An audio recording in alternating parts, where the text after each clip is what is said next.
Dear viewers, अस्सलाम वालेकुम। मैं हूं आपका होस्ट हिकमत मरी और आप देख रहे हैं the seeker channel. Dear friends, इस चैनल में इंशाल्लाह हम इकोनॉमिक्स को डिस्कस कर लेंगे और मेरी कोशिश ये रहेगी कि हम चीज़ों को एक तरतीब देकर चलें।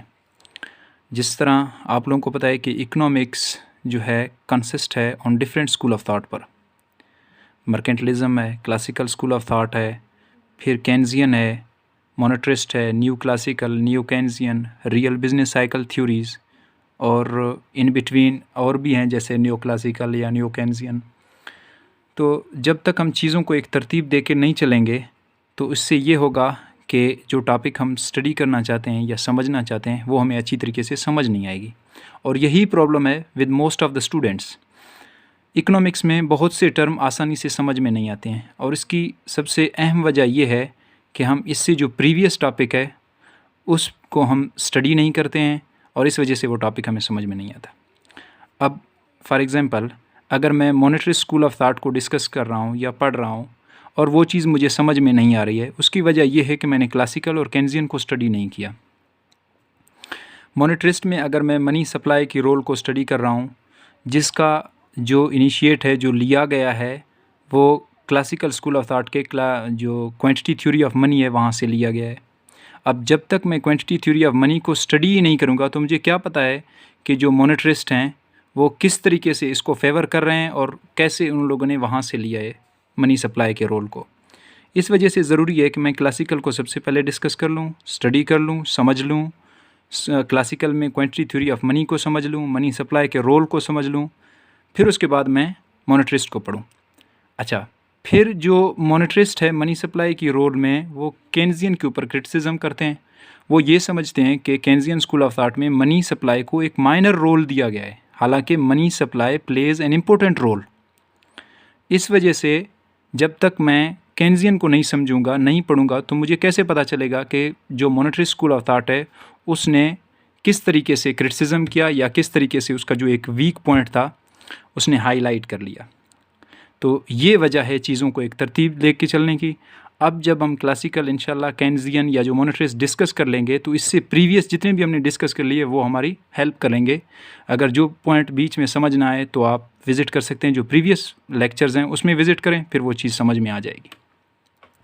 ऑफ कोर्स इन बिटवीन अगर कोई टॉपिक ऐसा हो जिस पे वीडियो अपलोड करने की ज़रूरत हुई तो इंशाल्लाह वो मैं ज़रूर कर लूँगा। तो लेट्स स्टार्ट। आज का जो हमारा टॉपिक है वो है मर्केंटलिज्म। आज हम कोशिश करेंगे कि मर्केंटलिज्म को डिस्कस कर लें और फिर इस पे जो कॉन्ट्रास्ट है क्लासिकल का उसको भी हम डिस्कस कर लें। जब हम मर्केंटलिज्म पढ़ते हैं तो हमारे पास कुछ क्वेश्चंस आ जाते हैं, जैसे कि what is mercantilism and what was their thought. जहाँ तक लफ्ज़ मर्केंटलिज्म का ताल्लुक़ है तो the word mercantilism is an ideology of the group of people. एक ऐसे ग्रुप ऑफ पीपल का आइडियालॉजी है जो डिफरेंट सेक्टर्स से बिलोंग करते हैं। They were bankers, philosophers, statesman, thinker, teachers, students, वो मुख्तलिफ सेक्टर से बिलोंग करते थे और इनका एक आइडियालॉजी था, इनका एक थॉट था, वो था the rise of a nation. वो देवर प्योर नेशनलिस्ट। वो कहते थे कौम के लिए कट मरने से भी बंदा पीछे ना हटे। वो कौम के लिए हर काम करने को तैयार थे। देवर प्योर नेशनलिस्ट, वो उनका थाट था और वो जो आइडियालॉजी था वो था मर्केंटलिज्म। और जो लोग इस आइडियालॉजी को फॉलो करते थे देवर कॉल्ड मर्केंटलिस्ट्स। अब जाहिरी बात है जो एक आइडियालॉजी लेके वो लोग आए हैं तो उनके भी कुछ प्रिंसिपल्स होंगे, उनके भी कुछ तौर तरीके होंगे जिनको जो सोच के आए हैं कि हम किस तरीके से इसको हासिल कर सकते हैं, किस तरीके से अपने नेशन को उठा सकते हैं। तो उनके भी कुछ प्रिंसिपल्स थे। ऑफ कोर्स उनके प्रिंसिपल्स थे और वो थे they were based on two principles. पहला था बुलियनिज्म, दूसरा है state action. They are the main principles of mercantilism. Let's discuss bullionism. Bullionism क्या है? Bullionism is an economic theory. It stated that the wealth of a nation is measured in terms of the stock of precious metal it has. एक कौम की जो wealth है उसको हम मैयर कर सकते हैं by the stock of precious metal. अब प्रीशियस मेटल उन दिनों क्या था, ये 16th और 17th सेंचुरी की बात है, जहाँ पे यूरोप में जो प्रीशियस मेटल है इसका आगाज़ हुआ था, मर्केंटलिज्म का आगाज़ हुआ, और वो समझते थे जो प्रीशियस मेटल है जिसको गोल्ड और सिल्वर था उन दिनों, उसकी स्टॉक से ही किसी भी मुल्क की जो वेल्थ है उसको मेजर कर सकते हैं। अब जो 16-17 सेंचुरी की बात है, ये एक इंटरेस्टिंग फैक्ट है कि यूरोप में जो रिज़र्व हैं गोल्ड के, वो हालांकि नहीं थे, उसके बावजूद भी वहाँ पे सबसे ज़्यादा सोना पाया जाता था। इवन अगर हम टुडे की बात करें आज की, तो आज तो यूनाइटेड स्टेट में सबसे ज़्यादा हैं 8133.5 टन्स, और फिर उसके बाद जर्मनी है, इटली, फ्रांस, रशिया। तो फिर उन दिनों अगर 16-17 सेंचुरी की बात करें तो वो उन दिनों यूरोप के पास सबसे ज़्यादा गोल्ड था, और उसकी वजह क्या है? उसकी वजह है यही बुलियनिज़म का जो इकोनॉमिक थ्योरी है, वो इसकी रीज़न है। वो कहते थे कि आप गोल्ड को, जो प्रीशियस मेटल है, उसको स्टोर कर लें, वो आपके मुल्क से बाहर नहीं जाना चाहिए, बाहर से आए बेशक लेकिन जाए नहीं।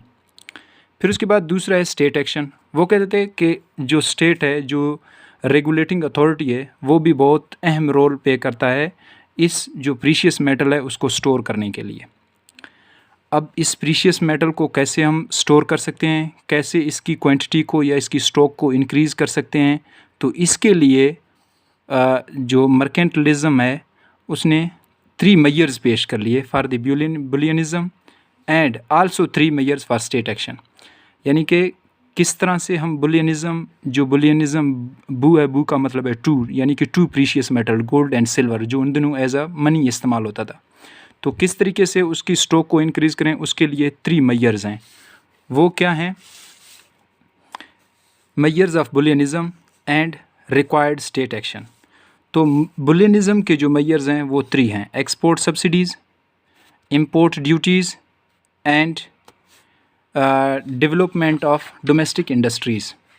वो ये समझते थे कि अगर हम एक्सपोर्ट इंक्रीज़ कर दें, एक्सपोर्ट के ऊपर सब्सिडीज़ दे दें, यानी कि जो भी कंट्री इसमें इंडस्ट्रीज़ हैं या फर्म्स हैं वो एक्सपोर्ट करें तो उनको सब्सिडाइज़ कर लें, उनकी हौसला अफजाई करें, तो इस के साथ साथ उनका एक्सपोर्ट बढ़ जाएगा, और एक्सपोर्ट बढ़ने के साथ साथ बाहर से जो गोल्ड या सिल्वर जितना भी है वो अपनी ही कंट्री में आ जाएगा, और अपनी कंट्री में stock of gold and silver के रिज़र्व बढ़ जाएंगे, स्टॉक बढ़ जाएगा, तो वेल्थ भी बढ़ जाएगा।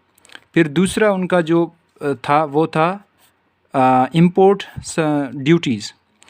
अगर इंपोर्ट्स के ऊपर रिस्ट्रिक्शन लगाया जाए, क्योंकि जब इंपोर्ट करेंगे तो इंपोर्ट की वजह से उन लोगों ने गोल्ड एंड सिल्वर पे करना होगा, तो वो ये समझते थे कि अगर इंपोर्ट के ऊपर ड्यूटीज़ लगाएं, जैसे टैक्सेस बढ़ा दें इंपोर्ट गुड्स के ऊपर, इंपोर्ट गुड्स की जो है एक कोटा रख दें, एक स्पेशल, जिससे ज़्यादा आप ला नहीं सकते, या सब्स्टिट्यूट गुड्स की production with in the countries increase करें, किसी भी तरीके से इंपोर्ट्स को कम करना है, कम से कम जितना पॉसिबल हो।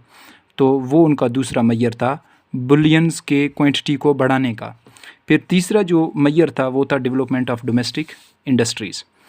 अगर डोमेस्टिक इंडस्ट्रीज़ को बढ़ाया जाए, अगर विद इन द कंट्रीज़ आपकी इंडस्ट्रीज़ बढ़ जाएंगी, उन गुड्स की जो बाहर से पहले जो फर्म्स या इंडस्ट्रीज़ बाहर से अगर इंपोर्ट कर रहे हैं, अगर उसी की जो इंडस्ट्रीज़ हम डोमेस्टिक इंडस्ट्रीज़ लगाएं, विद इन द कंट्री लगाएं, तो वो चीज़ें बाहर से मंगवानी नहीं होगी, और अल्टीमेटली जो स्टॉक ऑफ प्रीशियस मेटल है गोल्ड एंड सिल्वर वो बाहर नहीं जाएगा। तो ये 3 तरीके थे जिनकी बुनियाद पे हम बुलियंस की क्वांटिटी को बढ़ा सकते थे। और what were bullions? Bullions were 2 precious metal gold and silver. फिर इसी तरीके से जो रिक्वायर्ड स्टेट एक्शन, स्टेट से उन्होंने क्या एक्शन रिक्वायर्ड था, वो भी 3 थे।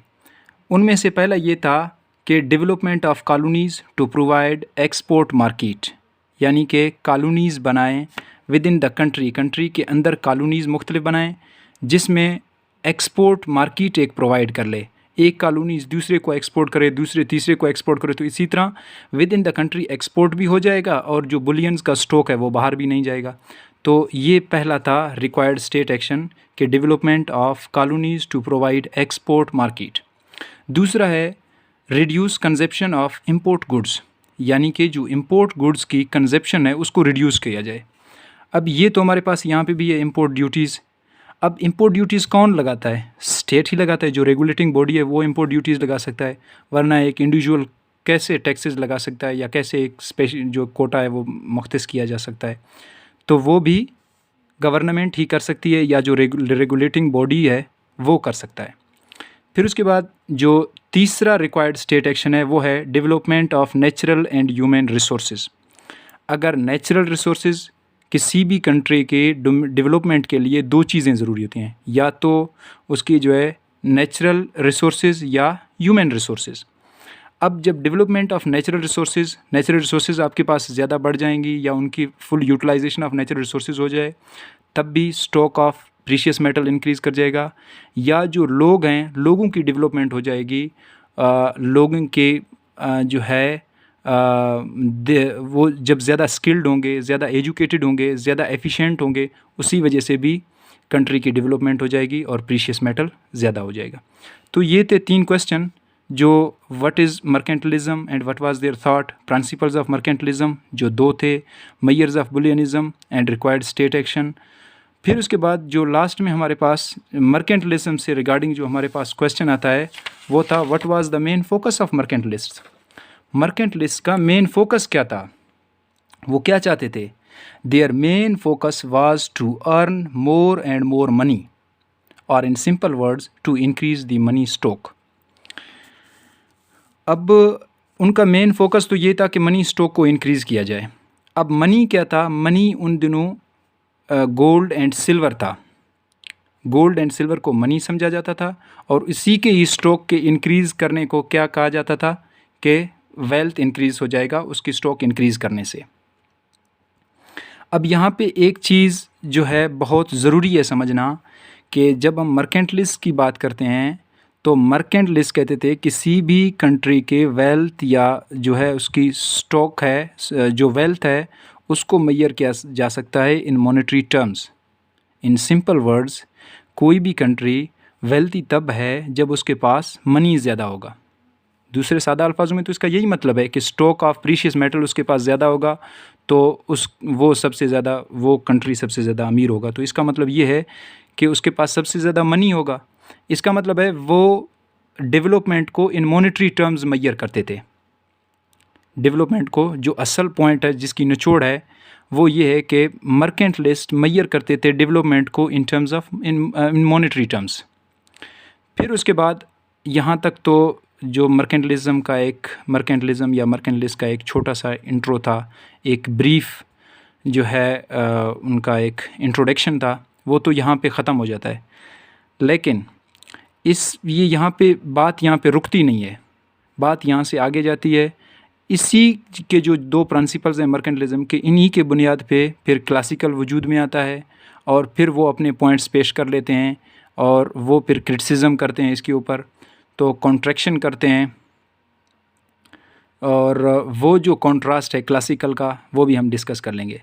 लेकिन यहाँ पे एक और चीज़ मैं बताना चाहता हूँ कि यहाँ पे जो हम कॉन्ट्रास्ट कर रहे हैं क्लासिकल का मर्केंटलिज्म के ऊपर, तो यहाँ पे हम क्लासिकल का इंट्रोडक्शन नहीं कर रहे हैं, यहाँ पे हम क्लासिकल को स्टडी नहीं कर रहे हैं। क्लासिकल को इंशाल्लाह हम डिटेल में नेक्स्ट लेक्चर में इंशाल्लाह स्टडी करेंगे कि क्लासिकल का आगाज़ कहाँ से होता है, फिर क्लासिकल में क्लासिकल कौन थे, नियो क्लासिकल कौन थे, और फिर उसके बाद उनके क्या पिलर्स थे, the pillars of classical of course, वो बहुत ज़रूरी है उनको समझना, उनको पढ़ना। तो वो हम नेक्स्ट लेक्चर में पढ़ेंगे। यहाँ पे जस्ट जो ये लेक्चर है इसको वाइंड अप करने के लिए इन जो क्लासिकल का कॉन्ट्रास्ट है उसको पढ़ेंगे।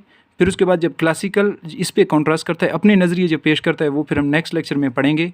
लेकिन क्लासिकल ख़ुद कहाँ से आए, कौन कौन से इकोनॉमिस्ट क्लासिकल के थे और इनका क्या नज़रिया था, और इनका जो है पिलर्स ऑफ क्लासिकल क्या थे, वो हम नेक्स्ट लेक्चर में पढ़ेंगे। यहाँ पे जस्ट हम वो कॉन्ट्रास्ट पढ़ेंगे जो क्लासिकल कर रहे हैं मर्केंटलिज्म के ऊपर। तो contrast of classical with mercantilism. अब जो contrast of classical with mercantilism है वो भी 2 प्रिंसिपल्स पर है जो मर्केंटलिज्म ने पेश किए। मर्केंटलिज्म के 2 प्रिंसिपल थे, बुलियनिज्म एंड स्टेट एक्शन। वो बुलियनिज्म में ये कहते कि the stock of a nation is measured in terms of precious metal, और दूसरा था स्टेट एक्शन इज़ रिक्वायर्ड।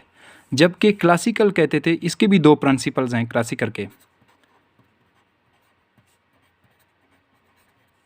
जबकि ये कहते हैं कि the wealth of a nation is measured in terms of the stock of the factors of production it has and techniques of production of course.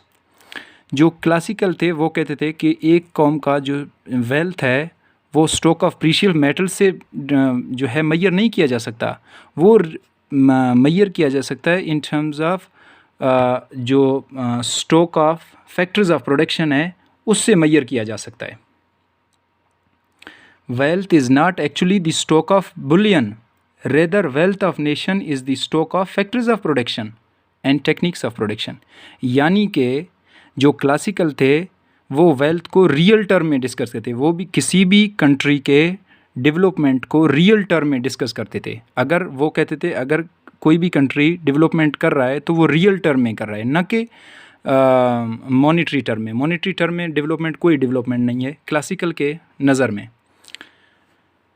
अच्छा, फिर इसके साथ ये डिस्कस करना भी बहुत ज़रूरी है, क्लासिकल समझते थे कि जो आप बुलियंस हैं, जो गोल्ड एंड सिल्वर हैं, जिनको आप मनी कह रहे हैं, they are only medium of exchange, वो सिर्फ मीडियम ऑफ एक्सचेंज हैं। अगर एक कंट्री को कोई चीज़ चाहिए तो वो मनी पे करे, उसके बाद वो चीज़ उसको मिल जाएगी।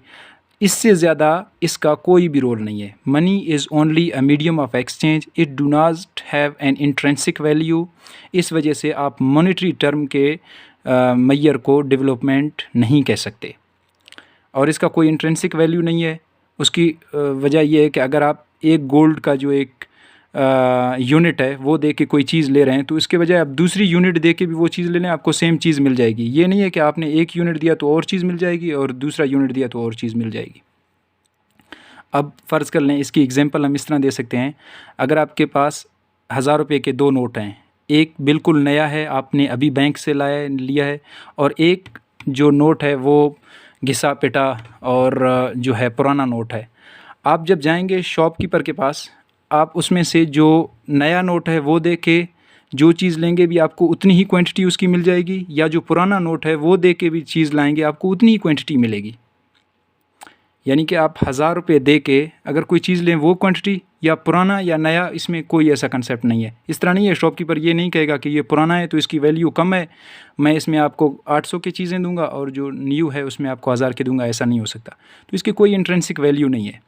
लेकिन चीज़ों की इंट्रेंसिक वैल्यू है। अगर हम फ़र्ज़ कर लें कोई भी हमारे पास या हम मोबाइल की बात कर लें, तो मोबाइल अगर हम एक्सचेंज करें किसी के साथ तो वहाँ देखा जाता है कि मोबाइल जो है कौन सा मोबाइल कंडीशन में नया है और कौन सा कंडीशन में पुराना है, तो इस वजह से उनकी फिर हम एक्सचेंज कर लेते हैं। लेकिन मनी की कोई इंट्रेंसिक वैल्यू नहीं है, इस वजह से इसकी एक्सचेंज में भी कोई रुकावट पैदा नहीं करेगी इसकी condition.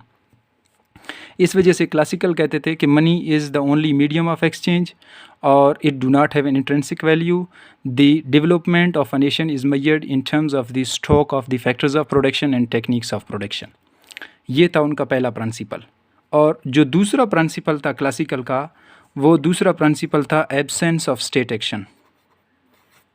Absence of state action, वो कहते थे कि स्टेट एक्शन इज़ रिक्वायर्ड, जबकि क्लासिकल ये समझते थे कि स्टेट एक्शन रिक्वायर्ड नहीं है।